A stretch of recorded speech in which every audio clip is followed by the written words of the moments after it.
আসসালামু আলাইকুম এভরিওয়ান, শুভ সকাল সবাইকে। আজকে সকালের নাস্তা, দুপুরে খানা আমার এই আজকে পাতলা খিচুড়ি। তো এখন খিচুড়িটা বাগার দেওয়ার জন্য আমি চুলে একটি কড়াই বসিয়েছি।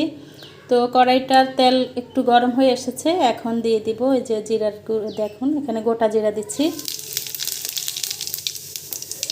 আর এখন তার সাথে দিচ্ছি পেঁয়াজ আর রসুন কুচি। পেঁয়াজ, রসুন কুচি এগুলি খুব সুন্দরভাবে তেলের মধ্যে এখন ফ্রাই করে নিচ্ছি। যখন গাঢ় ব্রাউন কালার হবে তখন আমি এই বাগারটা ঢেলে দেব পাতলা খিচুড়ির সাথে। এই যে, তো কিছু সময় পর ফিরে আসছি। তো বেশ দেখুন বাগারটা কিন্তু অনেকটা ব্রাউন হয়ে এসেছে।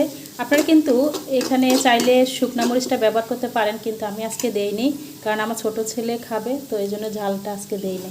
তো এই যে হয়ে গিয়েছে, এখন আমি খিচুড়ির মধ্যে ঢেলে দিচ্ছি।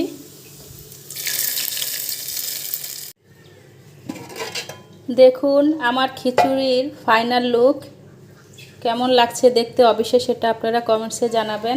তো এই পাতলা খিচুড়িটা আজকে তেমন একটা ঝাল দেওয়া হয়নি, বলেছিলাম তো ছোট ছেলে খাবে, সেই জন্য ঝাল দেওয়া হয়নি।